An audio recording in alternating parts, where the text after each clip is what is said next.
सतगुरुदेव जय हो। आज मैं आपको एक कहानी के माध्यम से एक शांतिपूर्ण बात बताने जा रही हूँ। आप आराम से, थोड़ी लंबी है लेकिन ज़रूर सुनिए कि जल्दबाजी करते उनका रिजल्ट कैसा आता है और थोड़ा आराम से करते उनका रिजल्ट कैसा आता है। तो रामचंद्र जी जब वनवास में गए तो वनवास से वापस आया तो गुरु वशिष्ठ को बुलाया और उसने बोला कि पहले कहते थे कि रघुकुल रीत सदा चली आई, पर अब ऐसा बोलना कि राम कुल रीत सदा चली आई। तो वशिष्ठ जी ने बोला कि रामचंद्र देखो, आपके दादाजी थे ना रघु, उसने इतने बड़े बड़े काम किए थे, इतने बड़े बड़े काम किए थे कि आप उसकी सोच भी नहीं सकते हो कभी। तो आप कहो तो बड़ी बात बताओ, आप कहो तो छोटी बात बताओ। तो रामचंद्र ने बोला कि छोटी सी बात बता दो। छोटा कैसा काम था उसका। तो वशिष्ठ जी ने बोला कि एक समय की बात है कि एक ब्राह्मण आया दान लेने के लिए। तो राजा ने खजाने में से दान देना चाहा, लेकिन उसने लिया नहीं कि राजा ये तो प्रजा का है, आपकी जो कमाई है वो दो। तो राजा रघु ने बिठा दिया ब्राह्मण को। फिर वो रात को जो कढ़ाई बनाते ना, लोहे की कढ़ाई, उसमें बड़े बड़े पकवान बनते, वो कढ़ा कूटने के लिए गया। कोली के कपड़े पहने और उसने जो कास्ट वो काम करती थी उस कास्ट का कपड़ा पहनिया और वो गया। फिर पूरी रात उसने मेहनत की। सुबह उठते ही हाथों में फाला पड़ गया उस राजा के, और सुबह आया और बोला कि लियो ये ब्राह्मण देवता दान। ब्राह्मण देवता ने हाथ देखते ही बोला कि राजा ये स्यार सिक्का है, ये स्यार मोहर है, तो आप ये दो आपके पास रखे और दो मुझे दे दो। और ठीक है, राजा ने मान लिया और दो दे दिया। ब्राह्मण देवता उनके घर गए, झोपड़ी में, क्यों, वो तो जंगल में रहते थे। जंगल में गया और एक जो वो सिक्का था सोने का, वो उसने लगा दिया अपने आंगन में और एक घर में ले गया। तो घर में ले गया तो वो तो खरस गया, खुट गया, खा गया।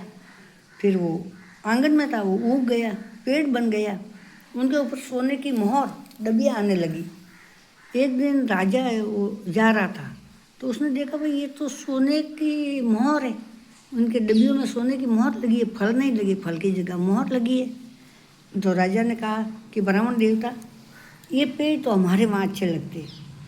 और ब्राह्मण देवता ने कहा मैं हाथ से तो दूंगा नहीं आपको और मुंह से मना नहीं करूँगी, क्योंकि आप तो राजा हो, तो राजा को कौन मना कर सकता है।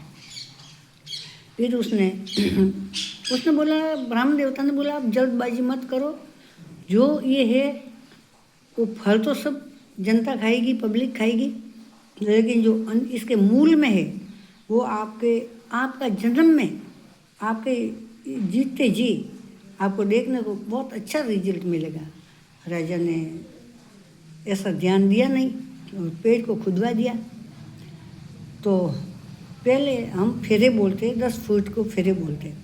तो पहला फेरा खुदवाया 10 फीट, तो एक मिट्टी की गाड़ी, उसमें 2 बैल लगे हुए थे, वो भी मिट्टी के, और 3 इंसान थे, 2 जेंट्स और 1 लेडीज, वो भी मिट्टी के।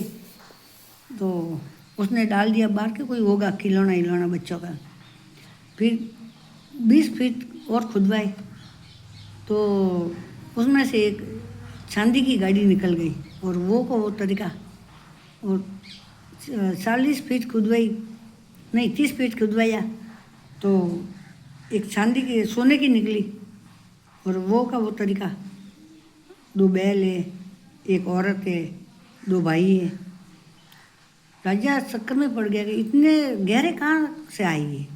फिर 4 फीट खुदवाया तो उनमें जीते जागते जी रहा है इंसान, और 2 भाई, 1 औरत और 2 बैल निकल गए।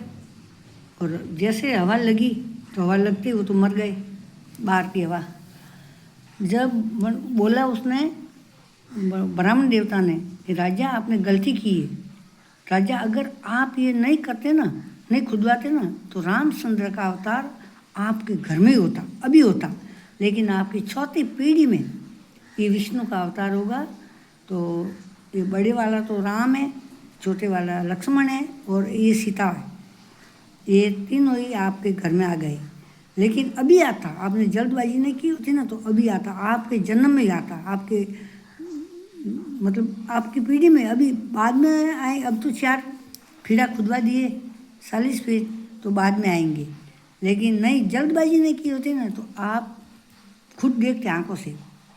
तो यही बात है कि जल्दबाजी नहीं करनी चाहिए, और इसलिए बोलते कि रघुकुल रीत सदा सली आई, प्राण जाए पर वसन न जाए। इसलिए राजा रघु को बहुत बड़े लोग मानते हैं।